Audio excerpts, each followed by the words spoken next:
this, we, have the minhag, the custom we learn every year for Yud Shvat, Bossi L'Gani.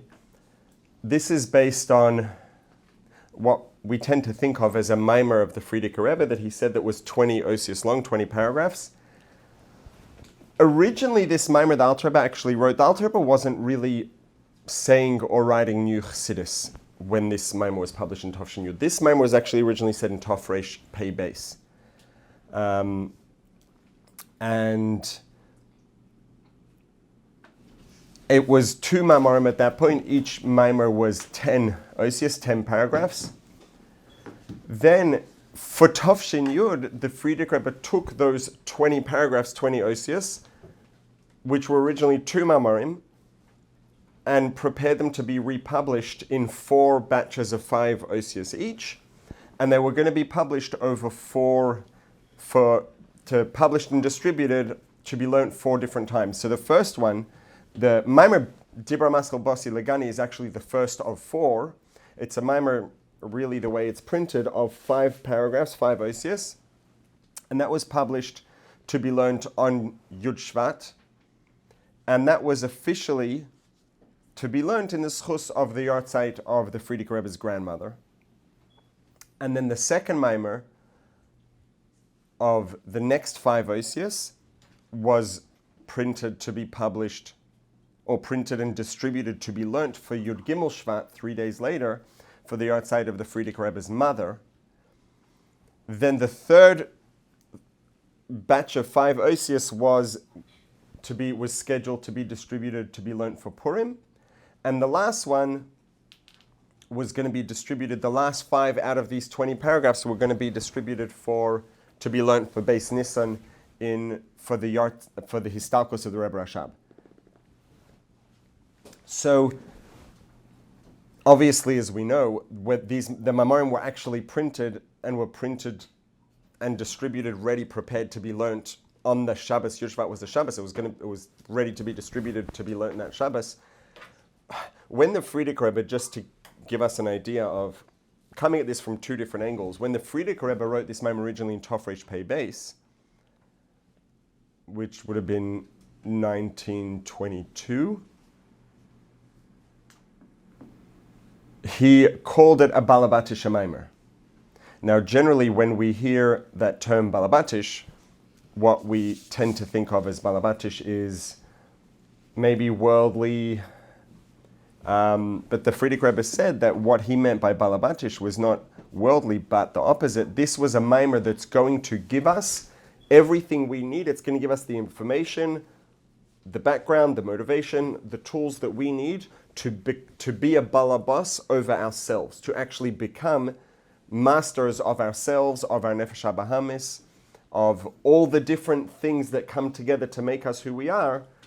And some of those things pull us in very different directions. So this is a balabatish maamar. It's a maamar that's going to empower every single one of us to be a balabas, to be the boss over ourselves, so that we can take all of these different parts of who we are and harness and utilize them all for the things that we really want them to be used for.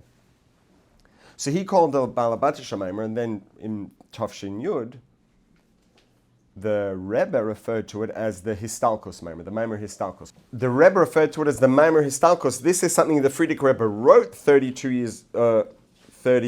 28 years earlier, but was now publishing to be distributed and learnt, ultimately commemorating in conjunction with, however we want to word that, the Histalkos of the Frierdikke Rebbe, i.e. basically saying this maamar is the Frierdikke Rebbe's last message to us, his final parting words to us, the message that he was giving us, and in a sense, really, it matches up very nicely with what the way the Frierdikke Rebbe referred to it as a balabatish maamar, the maamar that's going to enable us and empower us to be a balabas over ourselves. And this is what the Frierdikke Rebbe left. His departing words to us were the words that are going to empower us to be able to be masters of ourselves, even in his absence. Not in his absence, Rahman al-Atzlan, especially seeing the things the Rebbe says, but even in our lack of ability to see him. You see things that the Rebbe says, like especially in the early years. It's not only the early years, also Hey Tavis, you see, there were these clips going around and the Rebbe would say things like, there are people who say that the Frierdikke Rebbe is not here anymore and he's gone. And the Rebbe starts saying that I don't know, how I can't even have a conversation with someone who thinks like that and talks like that. We're not even speaking the same language. I can't talk to someone who sees things that way, b'chlal. So, but anyways, the Frierdikke Rebbe left us this message so that we would be empowered to be masters of ourselves, even despite our lack of ability to see him. So, the first sort of half of the maamar, the Frierdikke Rebbe is talking about the mission, right? So it's Bossi L'Gani, that's the Dirah Maskell, we all know the maamar as. Bossi L'Gani literally means I have come to my garden, and it's the opening words of a medrash. And this medrash talks about Bossi L'Gani. Hashem says, I have come to my garden. If it's my garden as opposed to a garden, this is a garden that Hashem is familiar with, which is why the medrash goes on to say, because it says Gani, my garden, somewhere I'm familiar with, I have a history here, that tells us that Hashem was here already once before. In the very beginning, the Ikar Shechina was here, and then through the Averis of several generations, etc., the Shechina departed higher and higher and higher. Up first it left here, and then it departed up one level at a time until it reached the seventh Rakia. And then we have these 7 tzaddikim who went and subsequently brought the Ikar Shechina back down one layer at a time until Moshe Rabbeinu, who was the 7th, V'chol Hashvin Chavivin, and he brought it Lamata Ba'aretz. This is Matan Torah. Matan Torah is when Hashem says, Bossi L'Gani, I have come back to my garden. The Shechina, now why is it that the Ikar Shechina was always here? And the truth is we can see this there's a medrash that says, doesn't say the same thing, but the spirit is the same. On the second pasuk of Bereshis, right? We have Bereshis Baruch Kemas Hashemayim V'Sa'aretz, V'Aretz Hoysa Soyo V'Avoyo, ... Ruach Elokim Rachefes Al Pnei Hamayim. And so there's a medrash Yalkut Shimoni that says Ruach Elokim Rachefes Ruach Elokim Dar Ruach Shel Moshiach. This was the spirit of Moshiach that was hovering above the water at t equals 0. The moment that reality came into being, before Hashem actually created light and anything else, the spirit of Moshiach was hovering. And so the Rabbeinu Bachai talks about it and says, well, hang on, what, did Moshiach not get the memo? The spirit of Moshiach was hanging around then. He still had 5,783 years to go. And he says, no, really, that to look at it that way and to have that question means completely missing the point. Why did Hashem create the world? Bereshis bara Elokim. Why bara Elokim? Why did Hashem create the world in the first place? The whole point of creation, from moment number one and from before creation, the reason Hashem was motivated to go ahead and create, even before he had created, was because he wanted a Dirah B'Tachtonim. He wanted Moshiach.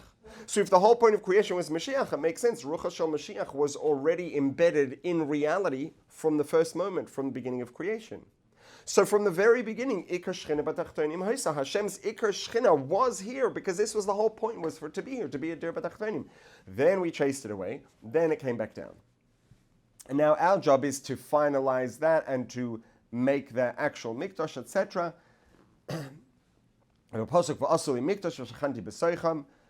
And so in the moment, the Frierdikke Rebbe talks about comes at this for a number, I would say maybe a number of different angles. I wouldn't say 3 different components or aspects because they're not necessarily separate, but it's 3 different ways of looking at it. Number one is if we look at the main avodah in, so just, I should have introduced and said this, what I'm doing now is sort of running through what we have in front of us. Okay, I'm going to take 5 steps back now. What we have in front of us, so there are 20 osios, and each year, for 20 years, starting Tofshin Yud Aleph, the Rebbe explained one of those 20, not even explained, the Rebbe would teach a maamar, would teach new Chassidus that was related to one of those 20 paragraphs. Tofshin Yud Aleph, he taught a maamar based on Os Aleph for the Frierdikke Rebbe, Tofshin Yud Beis, Os Beis, etc., through 20 years until Tofshin Lamed. And then the Rebbe did it again, did a second cycle. So what we do now is, each year, we learn the year that we're up to in that cycle, and we'll learn the 2 maamarim for most of the years that we have 2 maamarim that the Rebbe taught related to that. Now in Tofshin Pei Gimel, we are at the equivalent of Ois Yud Gimel, the 13th paragraph out of 20, 13th of 20 Oisis in the maamar. So we are going to learn today, Be'ezus Hashem, Ois Yud Gimel, the 13th Ois of the Frierdikke Rebbe's maamar. And then the next 3 weeks, we're going to learn some Chassidus of the Rebbe that the Rebbe taught relating to this Ois. So what I'm doing now is doing sort of a quick run-through of the first 12 Oisius so that we're in place and we know what the background is and what we're talking about when we get into this.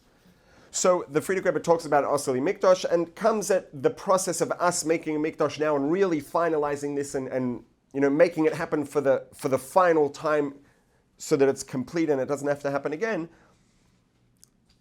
Looking at it from a couple of angles. Number one, what's the primary thing that happened in the Beis HaMikdash? The primary avodah was karbanos. Karbanos, sacrifices. The shorish of the word karban, Hebrew for sacrifice, is karov, close.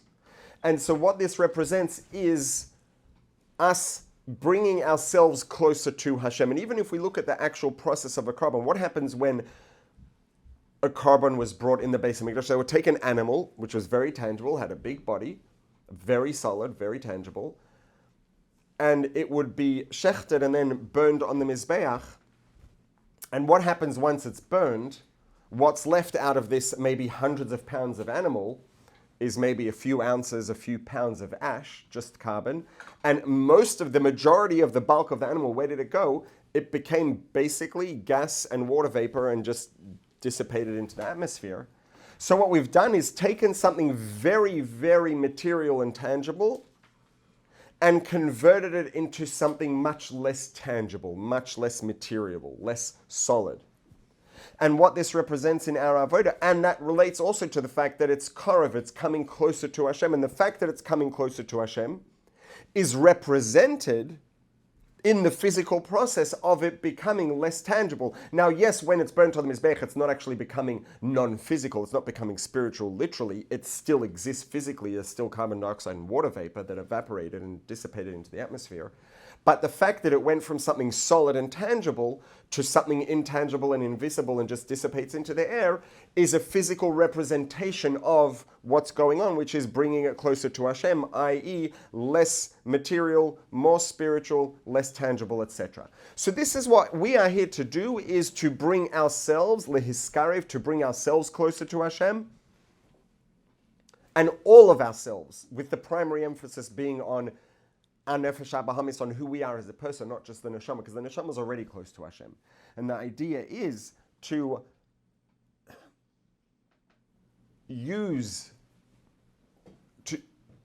the partnership between the nefesh elokis and the nefesh habahamis, and to work with the nefesh habahamis through the nefesh elokis, so that the nefesh habahamis just means basically the non-physical component of who we are as people. Right? Every person has a body, and every person also has a life force that makes that body be alive.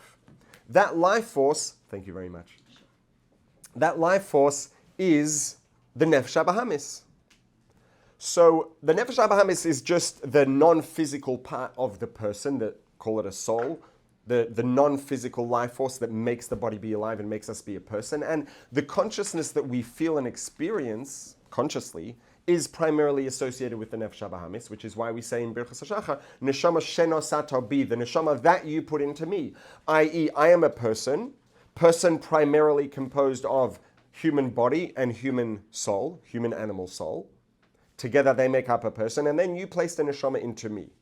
It's true that our neshama obviously is our primary identity and the most important part of who we are, but in terms of what we consciously experience and think and feel, etc., that's really primarily the nefesh habahamis. And by working with the nefesh elokis and learning Torah, learning Pnimius Torah, trying to really connect with it and integrate it, etc., the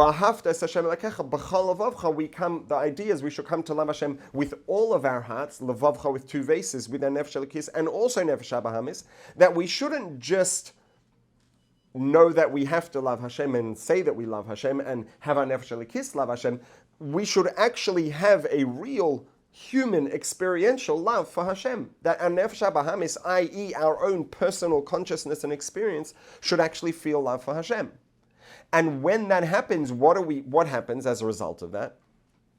Shema Yisroel, Hashem L'Gani Hashem Echad. We learn about Hashem, we understand about Hashem. As a result of that, V'ahavta Hashem L'kecha b'chol levavcha, we start to love Hashem not just with our neshama, but actually with our human feelings, the midas of our nefesh habahamis.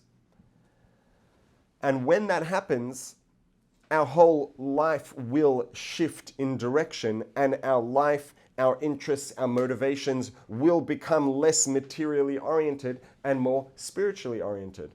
It doesn't mean that we become less physical or less material, but we become less materially oriented, less interested in the material. We still have to engage with the material world, but our interests become more spiritual, more of the purpose and the meaning and why we're doing it.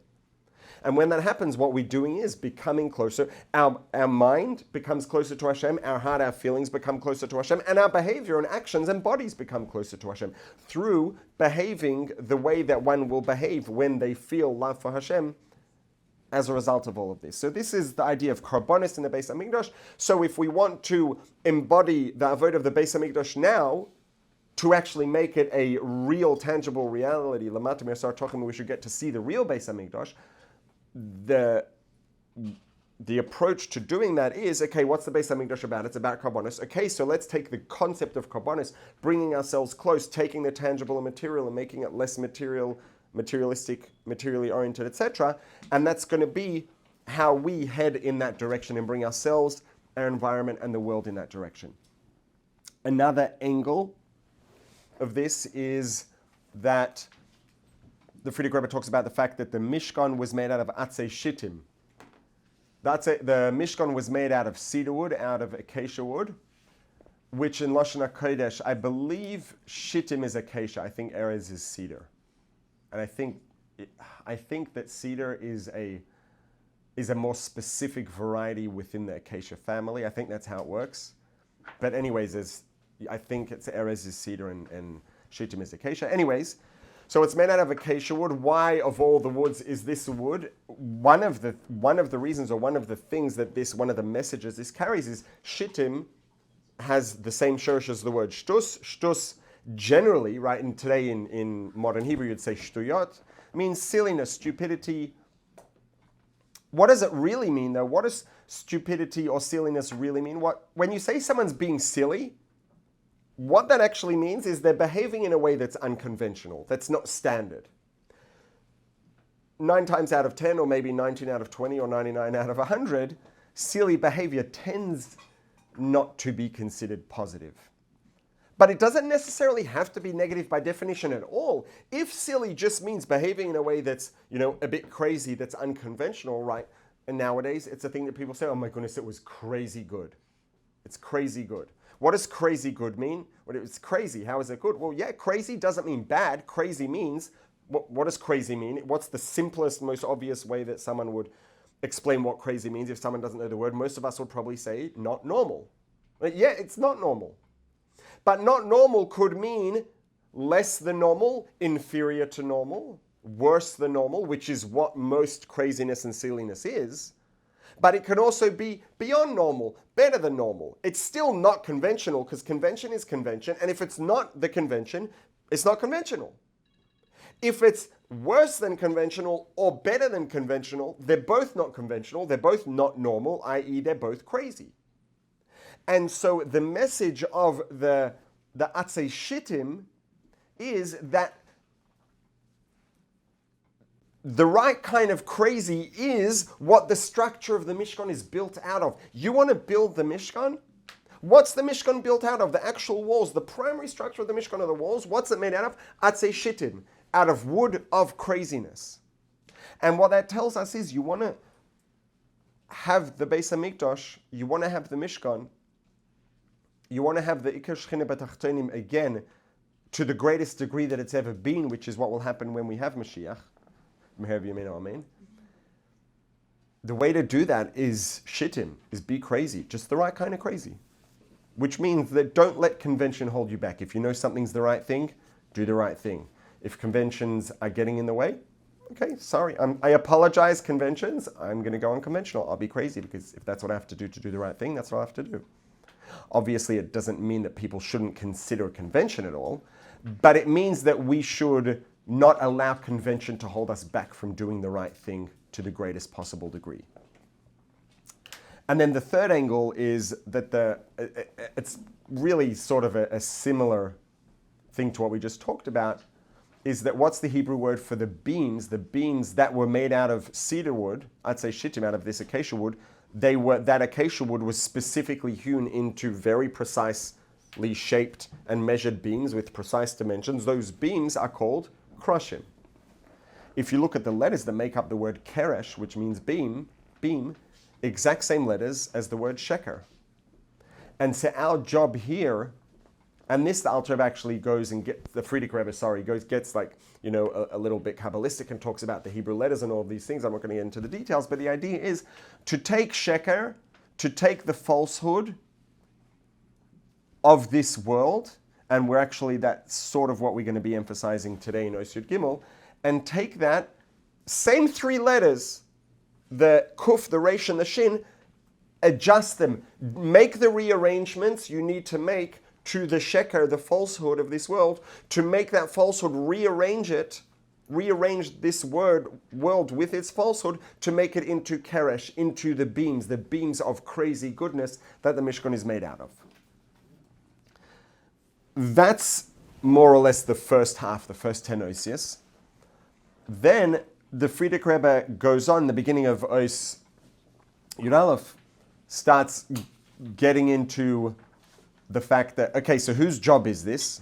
Who's supposed to actually be doing this? Who's supposed to take the sheker and rearrange it into keresh, to not be held back by convention and be prepared to be crazy good and have the shtus de kedusha, to behave in a way that is beyond convention, that's supra-conventional, to make the shtus into the shittim, the acacia beams of the Mishkan, and to do that in the context of karbanos, bring ourselves close to Hashem, etc. That's us, Klal Yisrael, right? And Klal Yisrael are referred to as Tzivos Hashem. We are Hashem's military, the army of Hashem. Why? The army is an entity that is charged with, let's say in a sense, almost doing the dirty work of the king, of the government, of the ruling class, whoever it is, in the mashal, the way the Frierdikke Rebbe use it, it's the king. And they're there to do the hardest, most difficult, dangerous work that the king needs to have done. That's what the army does. If this is Hashem's mission critical, is Dirah b'tachtonim, we're the ones who are here to do it. We are Hashem's army. Now, when it comes to, let's say, military operations, when a king, right, the king is, let's say, the commander-in-chief of the army, of the military, most times, if the king wants to conquer some new land, wants to go, find something, whatever it is, what does he do? He tells the generals and the heads of his army, the highest level officers, what he wants to do, what he wants to achieve, and they figure out how to achieve it, and then they, sort of pass it down through the chain of command, and then the foot soldiers actually get out there and do the work and try to make it happen. But in an event where there is something that is not just the king's in the mood of capturing some new land or whatever it is, but there's something that's critical to the king, and the king absolutely wants to win at all costs, the king's not just going to send his soldiers out and, send out his soldiers on their salary, tell the commanding officers, the generals, whoever, what they should do and rely on them to get it done. If it's something that's critical to the king, he will spare no cost. And there are things that a king will do under duress of war. When there's a war that's critical, the king will do things that he would never do under any other circumstances. And one that the Frierdikke Rebbe emphasized in this maamar is the king will take, first of all, the king will spare no expense. Not just in terms of money, but if it gets to the point where all the money's gone and all that's left is, the national heirlooms or the family heirlooms of the king and things that are literally invaluable, and the king would never even take them out to look at them or let anyone else see them because they're under lock and key, because they're literally invaluable. If it gets to the point where maybe the kingdom's going to be lost, the king's not going to say, sorry, we can't take them out. He'll take them out. He'll sell them. He'll spend them. He'll do whatever needs to be done at any cost to win this war. And you know what else the king's going to do if he's about to lose the kingdom, let's say, for example? He's going to get out there on the front lines and fight himself. Because it's critical to win the war. He's not just going to wait for other people to do it for him. He's going to get out there, all hands on deck, including the king, and he's going to be out there doing everything he can to make sure they succeed. The truth is, the way that I presented it is a little bit of an oversimplification, because the way the Frierdikke Rebbe presents it is not two different kinds of war. Really, what the Frierdikke Rebbe talks about is two different aspects or components of war, of nitzachon. Frierdikke Rebbe talks about nitzachon, victory. Now, in a war, there's the obvious objective, which is what the king wants to achieve, which is to capture new territory or whatever it is. That's why the king wants to win. But there's another much deeper aspect, which is just this almost competitive nature of humans, which is that when you're in a fight, you just want to win, right? And I'm sure all of us can think of examples, whether it's ourselves or other people we know that, just can really get caught up in a fight or an argument, and it's petty and ridiculous, but because it became a fight, people just get caught up and will go all the way over something that makes no sense and get, invested to a degree that's completely disproportional and irrational. Why? Because once that midas hanitzachon, that need to be victorious, that drive to be victorious gets activated, it just overpowers everything. So that's really what the Frierdikke Rebbe is talking about. He doesn't say a war to capture something versus a war that's mission critical. He's talking about the obvious objective and then the deeper thing that's going on, which is this primal human drive to be victorious. It's a little bit more simple if we present it as two different contexts, but either way. So the Frierdikke Rebbe says, and the same thing is with Hashem, in Hashem's war to achieve a Dirah b'tachtonim, he spares no expense, and he takes even the Atzilus, these invaluable treasures that are usually under lock and key and no one ever looks at them. Hashem takes these Atzilus, these treasures, and will release them and make them accessible to be used in whatever way they can contribute to winning this war, to making Dirah b'tachtonim happen. So what are these Atzilus? What are these invaluable treasures that Hashem releases? So the Frierdikke Rebbe says about Hashem, or about Or Ein Sof. Or Ein Sof is lamayla mayla ad ein kates. It goes above all the way up, mayla mayla, ad ein kates, to no end.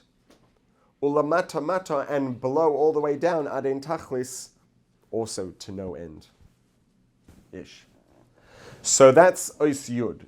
Yud Aleph. In Ois Yud Base, the Frierdikke Rebbe says, okay, so what's Lamai Lamai Ladin Kates? What does it mean Or Ein Sof is Lamai Lamai Ladin Kates? He says that basically is generally more or less what we think of when we think about Or Ein Sof. It's infinite. Right? It's Or Ein Sof. Or Ein Sof is infinite light. It is light that is infinite. Why? Because it is the radiance of Hashem. It's that radiates from Hashem. Hashem is infinite, so that which radiates from him is also infinite. So this is infinite. It's infinite in its greatness and its magnitude and it's all of these things. So that's Lamai Lamai Ladin Kates. It's infinitely great. So now, Ois Yud Gimel, we're going to start to talk about what it means Lamata Mata Ad Ein Tachlis.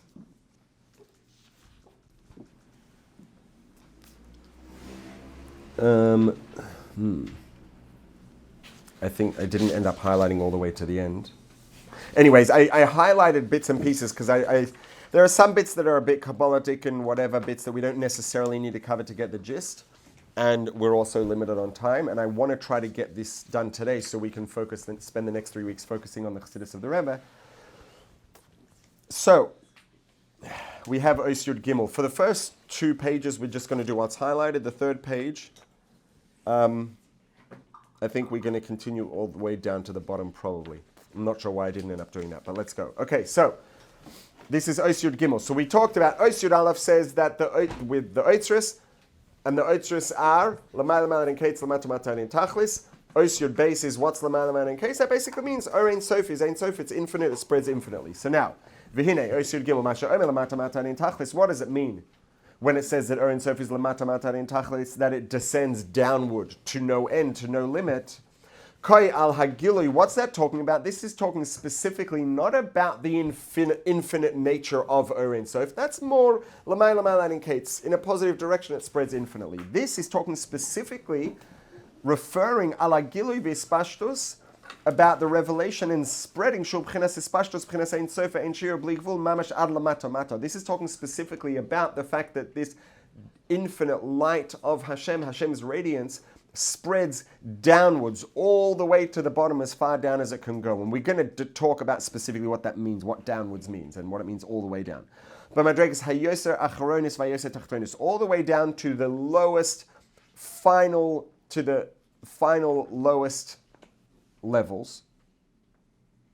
V'zehu Oren Sof lamata adein tachlis. This is what it means that Oren Sof goes lamata, below adein tachlis, to no end. Shehispashtos ha'or, that the spreading of this light, it has no limitation at all. Ad madrega hayosa mata mata, even in the downward direction, even down into negativity, it goes all the way to the very final bottom points of negativity. It goes all the way down there. Dihine. Now we're going to talk a little bit about how negativity exists, where does it come from, etc. We're going to talk about the mechanics of negativity, let's say. You know,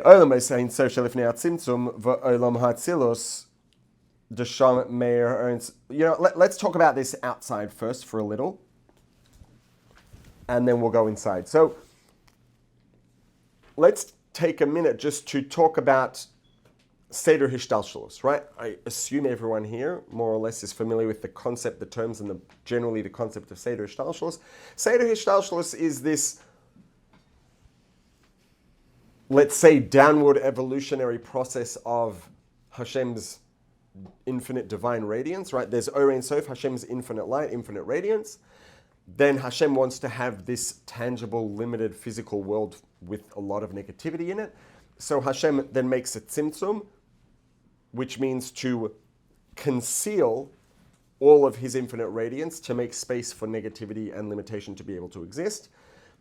Then Hashem brings into being this layer of reality, or a reality that is Olam Atzilus. Olam Atzilus is a world of, we see things like Bittul B'Metzias. Why? Because Olam Atzilus, it's a reality that exists, but it is completely saturated and filled with a high degree of conscious awareness of Hashem, of the truth. So Olam Atzilus is a world in which the truth of Hashem is visible, is readily apparent, it's clear. So that world is naturally going to be a world of bittul to Hashem, because if Hashem is visible and clear and readily apparent, it's going to be bittul. So that's Atzilus. Atzilus is a world in which Elokus is begilui. Now, the same way that to get from Orein Sof, in order for Atzilus, which is ultimately still a world, a reality, a created reality to exist, in order for that to be able to exist, Hashem has to have the tzimtzum and to clear out, so to speak, or to conceal his infinite radiance in order to make, quote-unquote, space for Atzilus to be able to exist. Because the shift from Atzilus to Briah is so drastic, there's also a step in between. There's a parsa, it's like a curtain.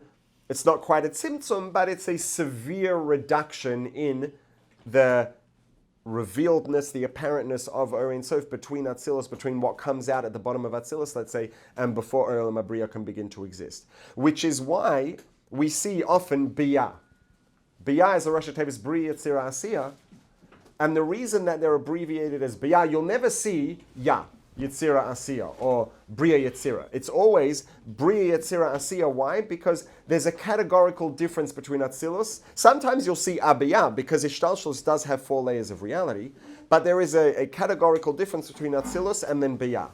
So Hashem creates this reality of Atzilus where his truth and presence is known and felt and readily apparent.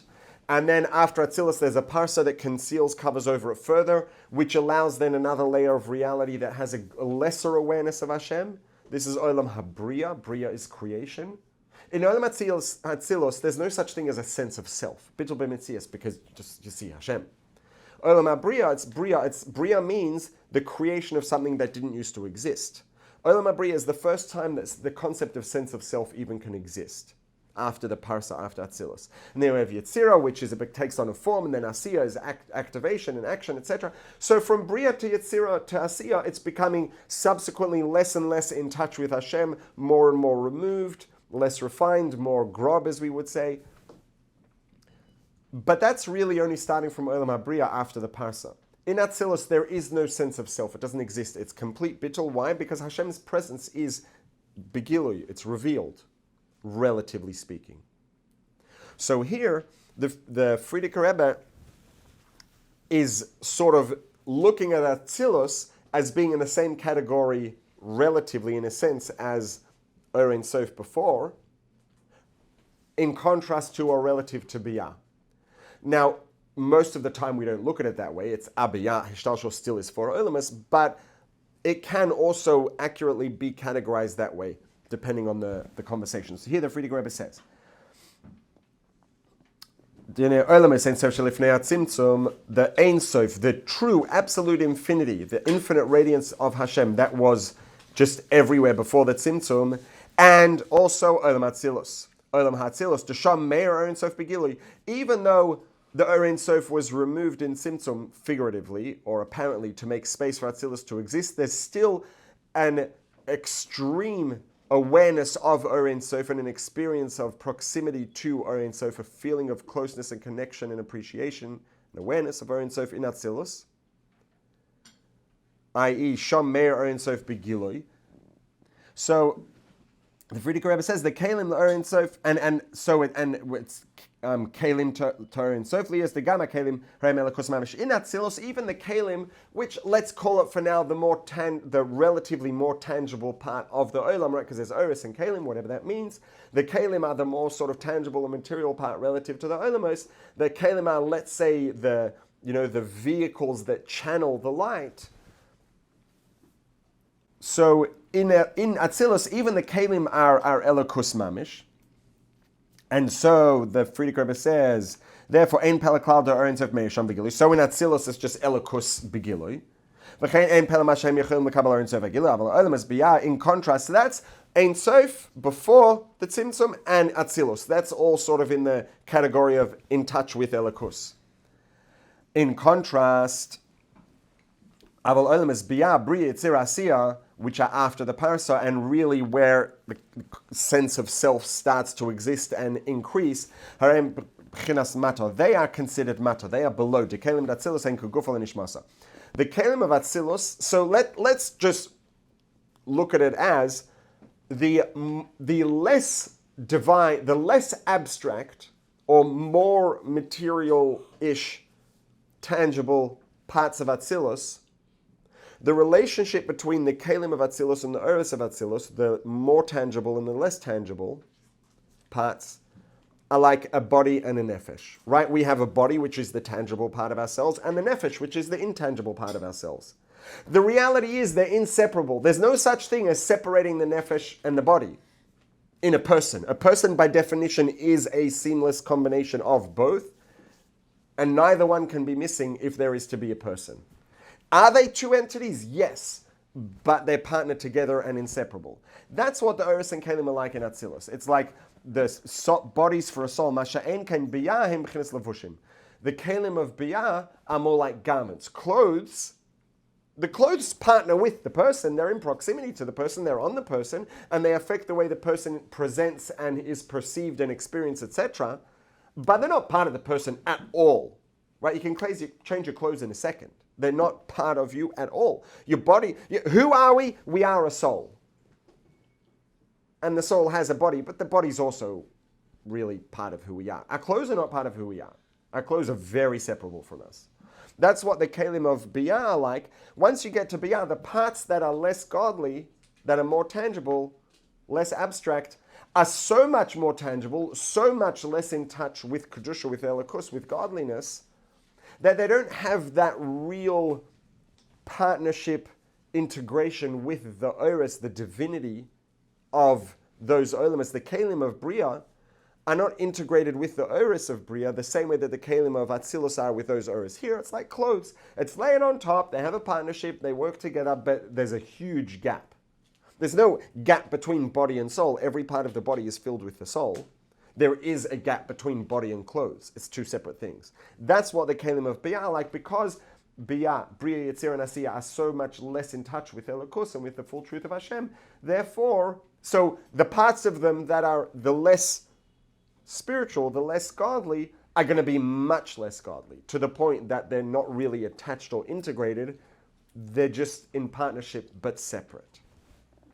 So you might notice there's a few lines here that are highlighted much fainter. I did that because depending on time, and as expected, if any of you have ever been in my classes before, we don't have time for things that are not absolutely necessary. So we're going to continue over on the next page. Now, if you think about Briah, Yetzirah, Asiyah, Olam Briah is a place in which there's a sense of self. In Briah, something can exist and perceive itself as existing independently of Hashem. Think about what that means for a second. Even Atzilus, which is already a Olam, there's no such thing as sense of self. It's just like, whoa, Hashem everywhere. There's no sense of self. In Briah, the whole reality is so out of touch with Hashem that there's room for the components of the Olam, the things that exist within this layer of reality, to actually feel like they exist independently of Hashem, which really, if we think about it like that, is kind of absurd. That's how low it is. And this, over on the second page, this is a very, very big descent, lowering down. That the divinity in Olamas Briah Yetzirah Asiyah is so concealed, so covered up, so buried so deeply, figuratively, B'ribui halamas v'esterim, with multitude, countless concealments and etc. D'ribui ishtalshalos t'biyah, through all of this downward evolution of reductions, sequential reductions of awareness of divinity and elokus, godliness, through until ultimately went to a point where the outcome of this elokus that's embedded in the world is actually producing things that are physical and tangible. That's how limited and concealed it gets. Or bifrat, and even further than that, more specifically within this physical world, it gets so concealed, not just something that's physical and tangible and completely out of touch with the truth and with elokus, but it can actually be embedded in and be the source of existence of something that's actually opposed to elokus, to negativity, to klippa. And what would it mean so now bringing this back to Avodas Hashem, because ultimately that's obviously the point of everything. What does it mean in our lives, in our relationship with Hashem, in the way we live day to day? What does it mean, something that's opposed to elokus? What this means is, Vahainu, lishkoyach al havai lagami chas v'shalom, to completely forget about Hashem. Now, hopefully everyone here is thinking, okay, that's pushing a little, hopefully. Like, forget completely about Hashem, and the Frierdikke Rebbe says, relax. Don't get so comfortable. Why? This is a phenomenon that is relevant to every single one of us, regardless of what we're involved in. But for those involved in business and mundane pursuits most of the time, Yisroel, and those who are Yisroel, people who sit and learn in keilim, in yeshiva, rabbanim, teachers, shluchim. Shluchim are probably more balei esek, technically. Both categories, no one is exempt from this. Why? What would this mean in the context of someone who's in business and involved in mundane things? Right? A person says, oh my goodness, the meeting went so well today. I prepared really well. I performed really well. I did a really good job, made the sale, made $1 million revenue. I went, I did a good job. I prepared well. I performed well. I made this happen. No, actually, Hashem made all of that happen. But when a person forgets and thinks that they did it, that's called being opposed to Hashem. Hashem did it, and I'm saying, no, it wasn't Hashem, it was me. Let's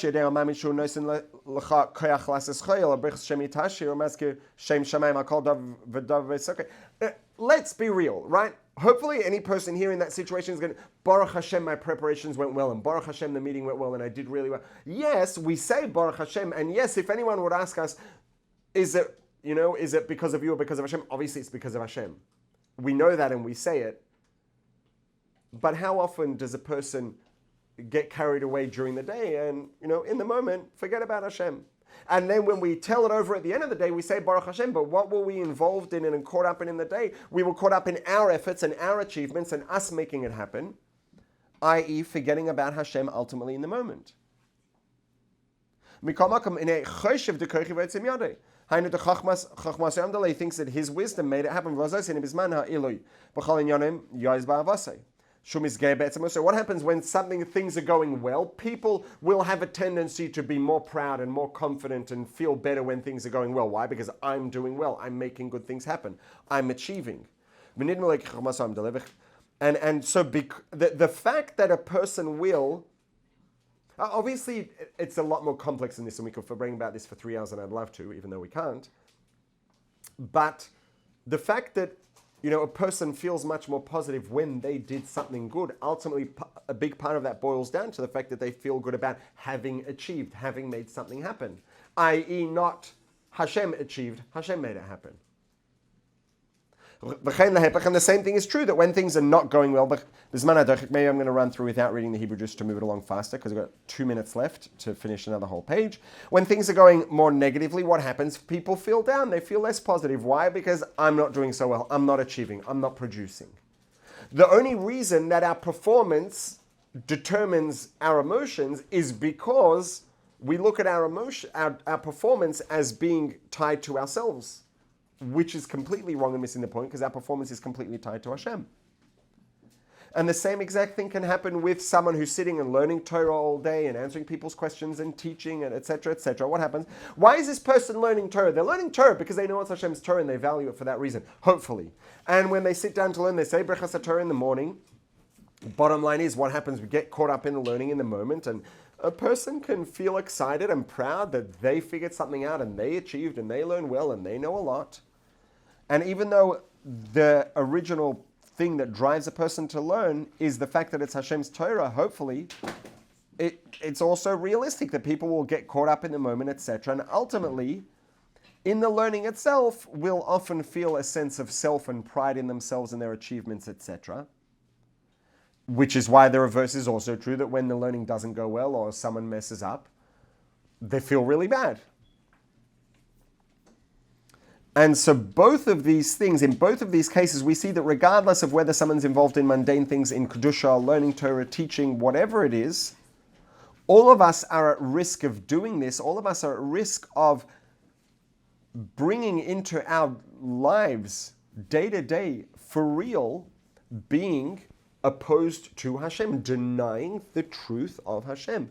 Which when we say it that way and define it for what it ultimately is, it sounds horrific. But that doesn't change the fact that ultimately that is what it is. And this is all really ultimately a feature of the fact that we're in this world in which Hashem's presence is hidden.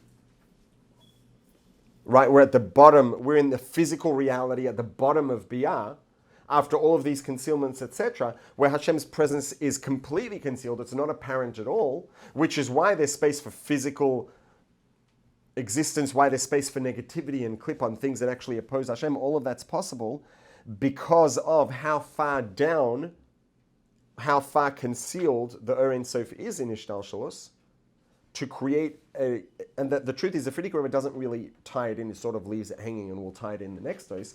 But ultimately, this is lamata mata adein tachlis.